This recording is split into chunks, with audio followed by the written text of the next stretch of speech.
तो पंकज त्रिपाठी की फिल्म मैं अटल हूँ शुक्रवार को रिलीज हो गई है। फिल्म का पोस्टर और ट्रेलर जब रिलीज हुए थे लोगों ने उन्हें काफी पसंद किया था। अब फाइनली फिल्म को देखने के लिए दर्शक काफी एक्साइटेड हैं। किरदार निभाना अपने करियर को रिस्क में डालने वाला काम था। पंकज त्रिपाठी ने ये किया और पूरे शिद्दत के साथ उनके किरदार को अच्छे से निभाया। एक बहुत ही महत्वपूर्ण दृश्य से शुरुआत होती है। बतौर प्रधानमंत्री अटल बिहारी वाजपेयी अपने मंत्रियों के साथ शांति प्रस्ताव और पाकिस्तान के साथ युद्ध पर चर्चा करते हैं। आदर्शवासी और पड़ोसी देशों के साथ संबंध सुधारने में विश्वास रखने वाले व्यक्ति के रूप में वह अपने देश को सबसे पहले रखते थे। अगर दुश्मन हथियार उठाता है तो वो किसी भी हद तक जा सकते हैं। तो फिल्म की अच्छी बात यह है कि इसमें अटल बिहारी वाजपेयी की पूरी जर्नी के बारे में बताया गया है। फ्लैशबैक सीन के जरिए उनके बचपन को पूरा दिखाया गया है। छोटे अटल जो ताजमहल में कविता बोलते थे, कुछ समय बाद बच्चा बड़ा हो जाता है और एक दिन वह एक बिल्डिंग में चुपके से चढ़कर वहाँ पर लगे इंग्लैंड के झंडे को निकालकर भारत का झंडा लगा देते हैं। जब से फिल्म अनाउंस हुई है तब से हल्ला मचा रहता है अटल जी जैसे महान नेता को पंकज त्रिपाठी किस तरह उतारेंगे स्क्रीन में,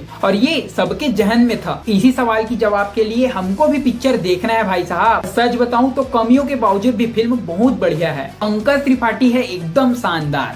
फिल्म शुरू होती है कारगिल में पाकिस्तान के घुसपैठ से। इस वक्त अटल जी होते हैं वो भारत के प्रधानमंत्री होते हैं। फिर तुरंत पहुंच जाती है फिल्म उनके बचपन में, जहां पर अटल जी के घर वाले उनको अटला कहकर बुलाते हैं। बचपन वाला सीक्वेंस तो ज्यादा लंबा नहीं है, लेकिन फिर आता है टर्निंग पॉइंट। अटल जी वकालत के लिए पढ़ाई करने जाते हैं कानपुर। तो फिल्म के माध्यम से हमें एक नई बात पता चलती है। कानपुर में अटल जी के साथ वकालत में पढ़ाई में सहपाठी उनके पिता ही होते हैं। दोनों जो होते हैं वो हॉस्टल के एक ही कमरे में होते हैं। फिर वो किसी तरह से राष्ट्रीय सेवा संस्थान में वकालत में जुड़ जाते हैं। धीरे धीरे पॉलिटिक्स में उनका कद बढ़ने लगता है। 70, 80 और 90 के दशक में बहती हुई आगे बढ़ती है। बायोपिक बनती है ना भाई साहब, तब डायरेक्टर के पास बड़ा चैलेंज ये होता है, छोटी मोटी कहानी सबको पहले से ही पता है, दर्शकों को बांधे कैसे रखा जाए। डायरेक्टर रवि यादव ने ये काम ठीक ठाक कर लिया है। स्टॉप में अच्छी है और इंटरवल के बाद थोड़ी स्लो हो जाती है, फिर सेकेंड हाफ में पिक कर जाती है।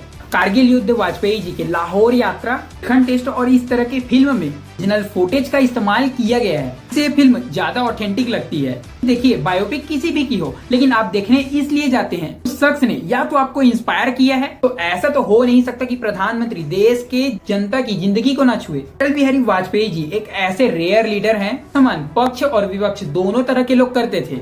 एक ओर से जब उनकी सरकार गिरी थी उस दिन दूरदर्शन की टीआरपी ने इंडिया में एक नया रिकॉर्ड बना दिया था। लोकसभा में दिया गया उनका एक भाषण, जहां उन्होंने ये कहा था कि ये सरकार आएगी जाएगी लेकिन ये देश रहना ही चाहिए। तब टीवी से लेके इंस्टाग्राम की रील तक भी ये डायलॉग बहुत फेमस है। इतने कद्दावर नेता का रोल कोई कद्दावर व्यक्ति ही कर सकता है, और पंकज त्रिपाठी एक ऐसे ही एक्टर हैं। दोस्तों कई जगह पर आप भूल जाओगे कि पंकज त्रिपाठी ही उनका रोल कर रहे हैं। ये सचमुच अटल जी ही आपको दिख रहे हैं। बाकी फिर मिलते हैं आपको अगली वीडियो में।